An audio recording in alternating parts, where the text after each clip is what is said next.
पिछले लेक्चर से किसी को डाउट है कुछ? जब तक बाकी लोग ज्वाइन होते हैं कुछ डाउट है तो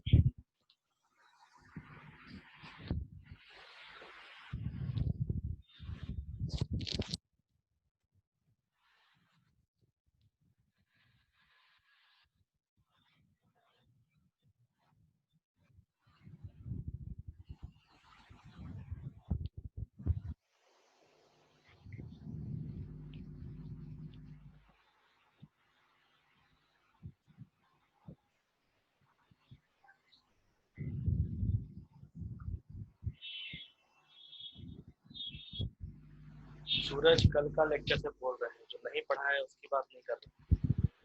कल के लेक्चर से कोई डाउट है तो पूछिए, जो अभी पढ़ाए नहीं उसके लिए नहीं पूछ रहे।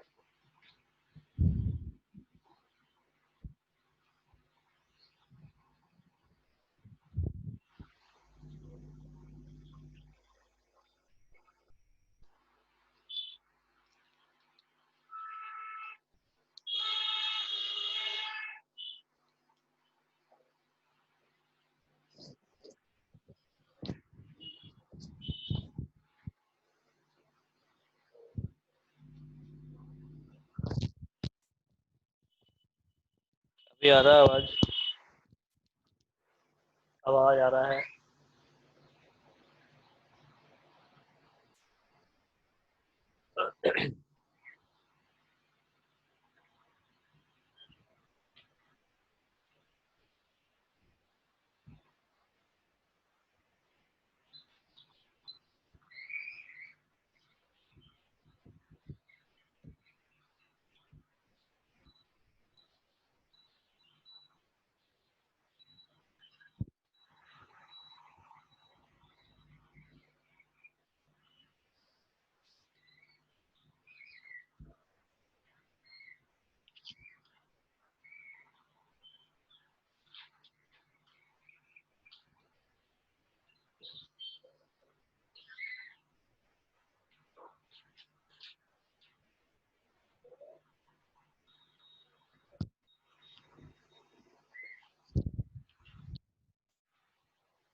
देखिए, पीडीएफ विजिबल है? पीडीएफ विजिबल है सबको?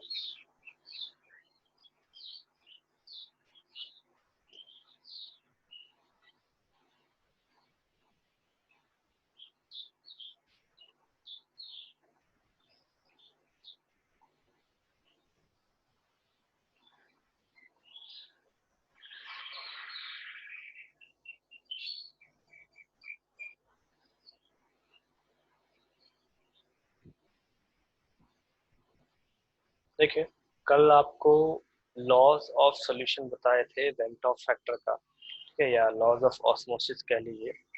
देन इसमें 3 डेफिनेशंस हैं जो एग्जाम्स में एक नंबर के लिए पूछे जाते हैं, जैसे आइसोटोनिक सॉल्यूशन किसे कहा जाता है, उसके बाद हाइपरटोनिक किसे कहा जाता है और हाइपोटोनिक किसे कहा जाता है।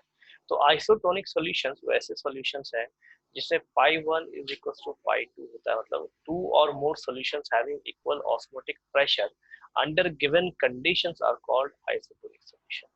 दो सॉल्यूशन की जब हम कंपैरिजन करते हैं, ठीक है, जब दो सॉल्यूशन के कंपैरिजन की बात होती है तो उस केस में अगर phi1 मतलब ऑस्मोसिस प्रेशर एक सॉल्यूशन का दूसरे सॉल्यूशन के बराबर हो जाए तो उसे हम आइसोटोनिक सॉल्यूशन कहेंगे। एक होता है हाइपरटोनिक सॉल्यूशन। इसमें क्या है कि सॉल्यूट का जो कंसंट्रेशन है वो ज्यादा होना चाहिए, ठीक। तो सॉल्यूट का कंसंट्रेशन ज्यादा होगा तो ऑस्मोटिक प्रेशर भी ज्यादा लगेगा, तो इसे हम कहते हैं हाइपरटोनिक सॉल्यूशन। डेफिनेशन क्या है? They contain a high concentration of solute relative to another solution. Example, cells cytoplasm. When a cell is placed in a hypertonic solution, the water diffuses out of the cell, causes the cell to shrink. देखिए, इसका एक example हम देख सकते हैं अंडे में। जब अंडे में देखो होता क्या है, अंडे से जब पानी अगर निकल जाए, आप कभी अंडा बॉयल वॉयल करते हैं तो उस वक्त क्या है कि अंडे का अगर अंदर से पानी निकल जाता है तो वो सिकुड़ जाता है, तो उसका जो कंडीशन है उसे हम कहते हैं हाइपरटोनिक सॉल्यूशन। तो ऐसा कंडीशन जब अंदर का पानी खत्म हो जाए तो वो उस चीज को सिकोड़ लेता है, जिसकी वजह से हम उसे कहते हैं हाइपरटोनिक सॉल्यूशन। लेकिन उसी जगह पे अगर वो फूल जाए, ठीक है, अगर उसमें स्वेलिंग देखने को मिले, फूल जाता है अगर, तो उसे हम कहते हैं हाइपोटोनिक सॉल्यूशन। देखिए दोनों में फर्क क्या है, आप एक एग्जांपल ले सकते हैं अंडे का। अंडे का बेस्ट एग्जांपल माना जाता है। तो उस कंडीशन में क्या डिफाइन करते हैं हम कि अगर अंडे में पानी भर जाए और वो फूल जाए तो उसे हम हाइपोटोनिक कहेंगे, ये हाइपोटोनिक कहलाएगा। और अगर अंडे से पानी निकल जाए और वो सिकुड़ जाए, ठीक है, देखिए यहाँ पे लिखा है मैंने कि causing the cell to shrink, इसका मतलब होता है सिकुड़ना। अगर सिकुड़ जाए तो वैसे सॉल्यूशंस को हम हाइपरटोनिक सॉल्यूशन कहेंगे। ठीक है, ध्यान से देखिए दोनों का फर्क क्या है। और दूसरे वाले को, फूलने वाले को, स्वेलिंग वाले को हम कहेंगे हाइपोटोनिक सॉल्यूशन। तो causing the cell to swell, swell का मतलब होता है फूलना। इसमें एक और कंडीशन क्या है कि हाइपरटोनिक के लिए ऑस्मोटिक प्रेशर जो है, ये ऑस्मोटिक प्रेशर हाई होना चाहिए। ठीक है, ये ऑस्मोटिक प्रेशर जो है ये हाई होता है। और हाइपोटोनिक सॉल्यूशन के लिए जो ऑस्मोटिक प्रेशर है वो कम होता है, मतलब लो होता है। ये दो कंडीशन है हाइपर और हाइपोटोनिक के लिए। और आइसोटोनिक के लिए हमको क्या याद रखना है कि पाई 1 इज इक्वल्स टू पाई 2, मतलब पहला सॉल्यूशन और दूसरे सॉल्यूशन दोनों का ऑस्मोटिक प्रेशर सेम रहेगा। अगर न्यूमेरिकल में हमको यूज करना है और हमको दो सॉल्यूशन दिए हैं, तो दोनों सॉल्यूशन में हम क्या करेंगे कि पाई 1 इज इक्वल्स टू, हम क्या करेंगे पाई 2 यूज करेंगे। और जो पाई का फॉर्मूला है वो हम यहाँ से लेंगे। ठीक है, और उसके बाद हम किसकी वैल्यू निकालेंगे, तो या तो सी की वैल्यू निकालेंगे, मतलब यहाँ पे C1 का वैल्यू निकालेंगे, या फिर हम C2 का वैल्यू निकाल सकते हैं, C2S T2। ठीक है, या फिर हम T1 का वैल्यू निकाल सकते हैं, चाहे T2 का वैल्यू निकाल सकते हैं। मतलब हमारे पास ये चार चीजें हैं जो इससे कैलकुलेट हो सकती है। अगर तीन चीजें दी गई हो तो चौथा आराम से कैलकुलेट हो जाएगा। तो ये इसका फॉर्मूला भी कह सकते हैं, फॉर्मूला भी बना सकते हैं इस आइसोटोनिक सोल्यूशन के लिए। देन नेक्स्ट टॉपिक है हमारा reverse osmosis and water purification. ठीक है, देखो इसको शॉर्ट फॉर्म में हम कहते क्या है, ये जो रिवर्स ऑस्मोसिस यहाँ जो लिखा गया है, देखिए इसको कई बार हम लोग जनरली यूज करते हैं इस टर्म RO, जो हमारे घर का फिल्टर है, ठीक है, जिसको हम कहते हैं फिल्टर, वो एक्चुअल में उसका नाम RO है। RO का मतलब होता है रिवर्स ऑस्मोसिस। ठीक है, तो ये हमारे घर का पानी को प्यूरिफाई करने के काम में आता है, जिसको हम पीते हैं। तो थे आपका टॉपिक है reverse osmosis and water purification. ये वाटर प्यूरिफिकेशन करता क्या है, मतलब कैसे करता है वो देखते हैं। देखिए यहाँ आपके पास एक ड्राइंग है जिसमें रिवर्स ऑस्मोसिस का प्रोसेस दिखाया गया है। अगर इसे सिर्फ ऑस्मोसिस अगर हम देखें, देखिए पहले हम ऑस्मोसिस देखते हैं इसमें, तो इस साइड में हमारे पास क्या है, प्योर सॉल्वेंट। ठीक है, प्योर सॉल्वेंट है, ये हमारा सेमी परमेबल मेम्ब्रेन दिया गया है यहाँ पे। उसके बाद इधर में हमारा क्या है, तो सॉल्यूशन है। ठीक, सॉल्यूशन है। अब यहाँ पे क्या होगा कि जो प्योर सॉल्वेंट है वो इधर से इधर की ओर फ्लो करेगा। क्यों करेगा, तो ऑस्मोटिक प्रेशर के वजह से फ्लो करता है, ये हमने कल देखा था। ठीक है, ऑस्मोसिस प्रोसेस जो है इसी को कहा जाता है।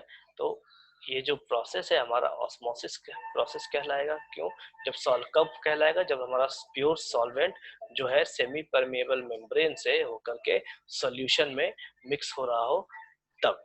ठीक है, अब इसी जगह पे क्या है करते हैं हम कि इसका रिवर्स प्रोसेस करवाते हैं। रिवर्स प्रोसेस कैसे करवाएंगे, तो देखिए यहाँ पे हमारे पास सॉल्यूशन है, या यूं कहिए कि यहाँ पे हमारे पास डर्टी वाटर है। जो हमारे घर में फिल्टर लगाया मान लीजिए, तो यहाँ पे हमारे पास क्या है, डर्टी वाटर है, मतलब गंदा पानी है। ठीक है, अब इस जगह से हम लोग क्या करते हैं, प्रेशर लगाते हैं। प्रेशर किसी की मदद से लगाया जाता है, क्योंकि जो अगर हम एटमॉस्फेरिक प्रेशर को हम देखें तो एटमॉस्फेरिक प्रेशर से रिवर्स ऑस्मोसिस का काम नहीं हो सकता। तो हम कोई इलेक्ट्रिकल इक्विपमेंट यूज करते हैं या मैकेनिकल इक्विपमेंट यूज करते हैं, जैसे पिस्टन वगैरह यूज किया जाता है। इलेक्ट्रिकल इक्विपमेंट यूज भी करते हैं, जैसे हमारे घर का जो फिल्टर का है उसमें इलेक्ट्रिकल इक्विपमेंट यूज होता है। और अगर समंदर का पानी साफ किया जाए, पीने लायक बनाया जाए, तो उसमें हम इलेक्ट्रिकल प्लस मैकेनिकल दोनों इक्विपमेंट यूज करते हैं। अब देखिए ये जो प्रेशर है ये क्या करेगा कि फोर्स लगाएगा इस सॉल्यूशन के ऊपर। अब जो यहाँ पे सॉल्वेंट और सोल्यूट दोनों मौजूद है, तो इस कंडीशन में क्या होंगे कि जो सॉल्वेंट है वो प्रेशराइज होके इधर की ओर फ्लो करना चालू कर देगा। देखो मैं ड्राइंग थोड़ा सा इसको साफ बना देता हूँ।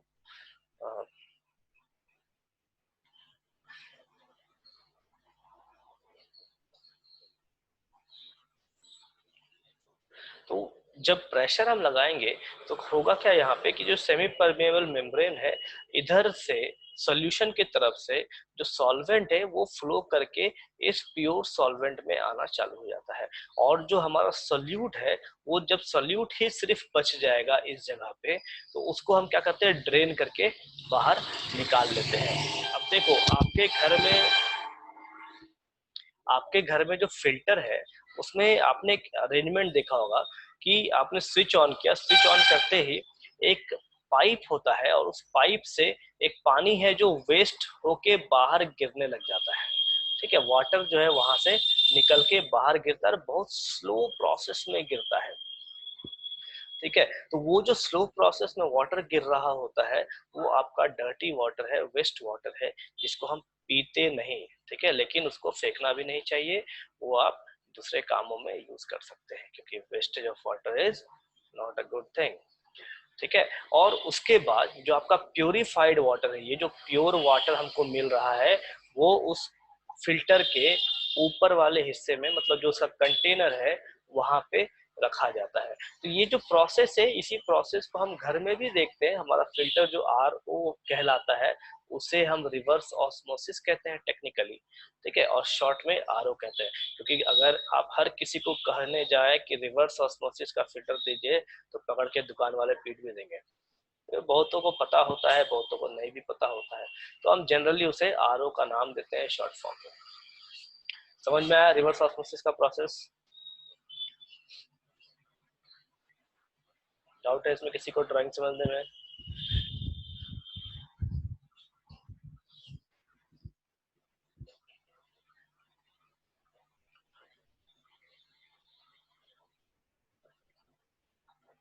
ठीक है, देखो एग्जाम में इसमें बहुत ऐसा कुछ आता नहीं, कोई फॉर्मूला नहीं इसके ऊपर, आपको सिर्फ थ्योरी आती है, ड्राइंग बना के थ्योरी लिखना होता है। देखिए क्या लिखा है इसमें, देखते हैं आगे। The direction of osmosis can be reversed if a pressure larger than the osmotic pressure is applied to the solution side। अगर solution side में, इस साइड में हम प्रेशर अप्लाई करें, अधिक प्रेशर अप्लाई करें, तो सॉल्वेंट जो पहले इधर से फ्लो कर रहा था अब वो इधर से फ्लो करना चालू कर देगा। ठीक है, तो क्या कहता है, that is now the pure solvent flows out of the solution through the semi permeable membrane. अब क्या हो रहा है कि जो हमने प्रेशर यहाँ लगाया था, इसके वजह से सॉल्वेंट इधर से इधर मूव करना चालू कर रहा है। This phenomenon is called reverse osmosis and is of great practical utility। ये काफी ज्यादा यूज किया जाता है और काफी अच्छे तरीके के लिए यूज किया जाता है। कैसे? तो reverse osmosis is used in desalination. Desalination का मतलब होता है कि अगर हम पानी से नमक को हटा रहे हैं तो उसे हम डीसैलाइन कहते हैं, डीसैलिनेशन कहा जाता है। अब देखिए ये जो सैलिनेशन वर्ड है ये आपका सॉल्ट के लिए आता है।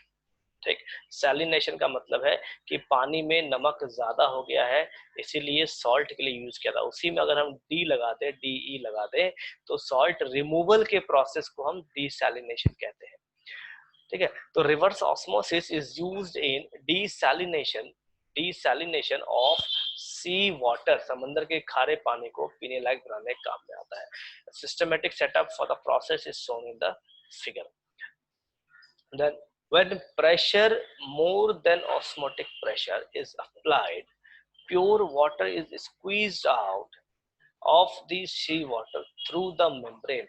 जब यहाँ से प्रेशर लगाते हैं तो प्योर वाटर जो है इधर से इधर की ओर ट्रेवल करना चालू कर देता है. A variety of polymer membranes are available for this purpose. यहाँ पे जो सेमी परमेबल मेम्ब्रेन है ये काफी वैरायटी के मिलते हैं और काफी टाइप्स ऑफ मेम्ब्रेन्स हम यूज कर सकते हैं. जैसे देखो नॉर्मली आप अपने घर में छन्नी का काम यूज करते हैं. जैसे मान लो आपका पानी घर का पानी अगर गंदा हो गया है तो आप क्या करते हैं कपड़े का 2-3 लेयर बनाते हैं. 1 लेयर 2 लेयर 3 लेयर ऐसे बनाते हैं और उसके बाद आप उससे पानी छानते हैं. तो वो भी एक मेम्ब्रेन की तरह काम करता है, छन्नी का काम करता है. तो आप सेमी परमेबल मेम्ब्रेन जो है ये बेसिकली हम छन्नी के लिए यूज करते हैं, छन्नी कहने के लिए यूज करते हैं. ठीक है, आपके चाय का जो छन्नी है उसी टाइप से. The pressure required for the reverse osmosis is quite high. यहाँ पे जो हम प्रेशर यूज कर रहे हैं ये काफी ज्यादा होना चाहिए. वो इसलिए क्योंकि हम उल्टा प्रोसेस अपना रहे हैं. ठीक है, उल्टा प्रोसेस अपना रहे हैं, इस वजह से कहता क्या है जो प्रेशर यहाँ पे लगता है रिवर्स ऑस्मोसिस में वो काफी ज्यादा होता है.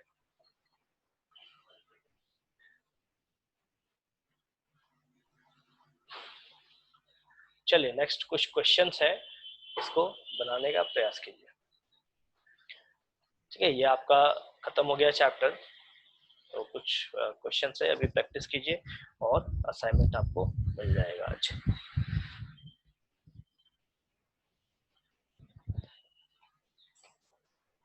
क्वेश्चन पढ़ के देखिए, पहले किसी को समझाना है तो समझा देंगे, उसके बाद आप ट्राई करेंगे. फर्स्ट क्वेश्चन देखिए पढ़ के.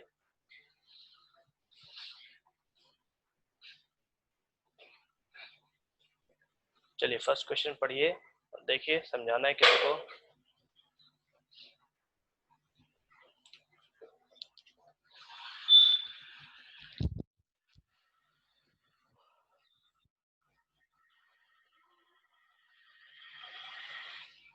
बाकी लोगों को किसी को समझाना है फर्स्ट क्वेश्चन या बन जाएगा.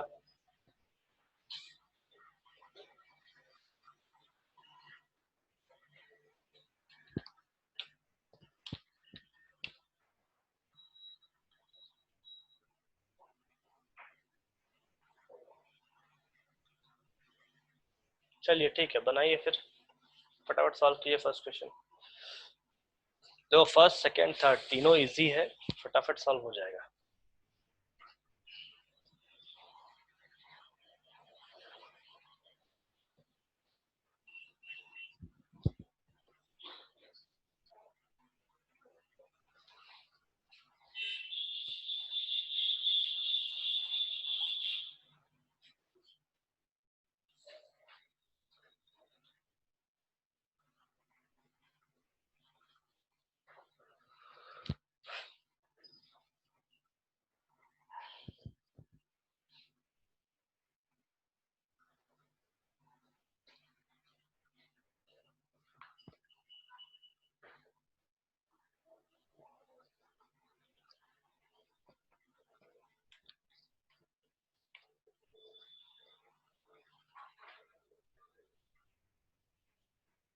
फर्स्ट क्वेश्चन हुआ.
हो गया फर्स्ट क्वेश्चन.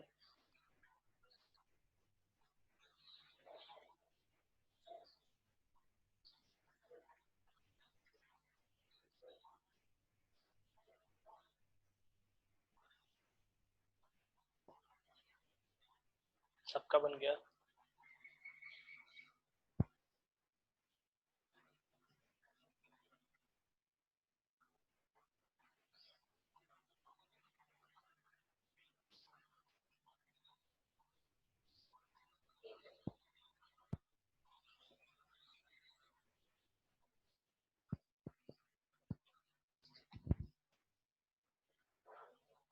चलिए फर्स्ट हो गया, जिनका इनका सेकंड बनाइए।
सेकंड क्वेश्चन बना।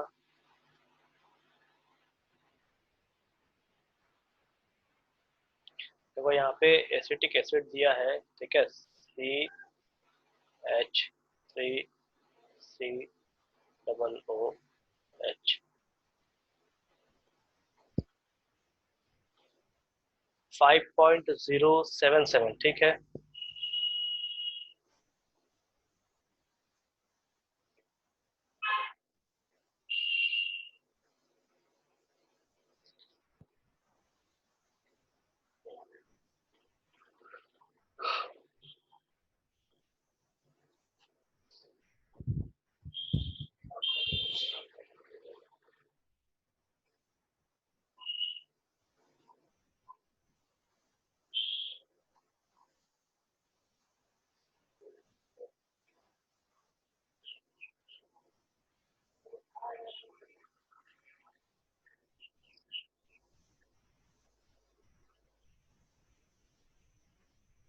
जिनका बन गया थर्ड क्वेश्चन बनाइए।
हो गया थर्ड क्वेश्चन। देखिए यहाँ पे थर्ड क्वेश्चन में आपको ऑस्मेटिक प्रेशर निकालना है, मतलब पाई निकालना है। ठीक है। उसके बाद 1 ग्राम ऑफ पॉलीमर दिया है, मतलब वेट आपको दे रखा है। उसके बाद इसका मोलर मास दे रखा है। तो यहाँ से नंबर ऑफ मोल्स निकल जाएगा 1/1.5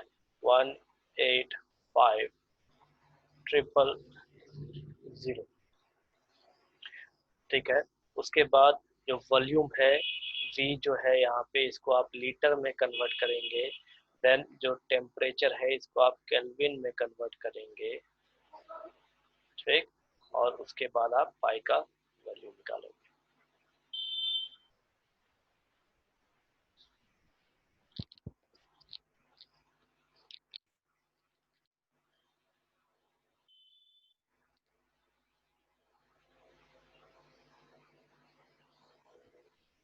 ठीक है, जिनका आ गया है ठीक है, जिनका नहीं आया है फटाफट खत्म कीजिए।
बन गया।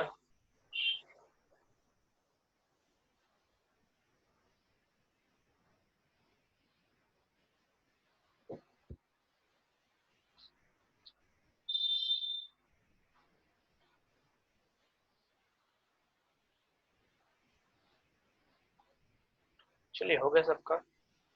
देखिए आपको इसका असाइनमेंट दे देंगे आज, और एनसीईआरटी का जो सोल्यूशन है वो आपको कल या परसों मिलेगा।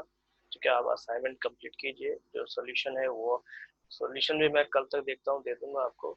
सोल्यूशन भी आप एक बार चेक करेंगे पूरा। कोई डाउट है तो हम नेक्स्ट क्लास में देखेंगे इसको। ठीक है।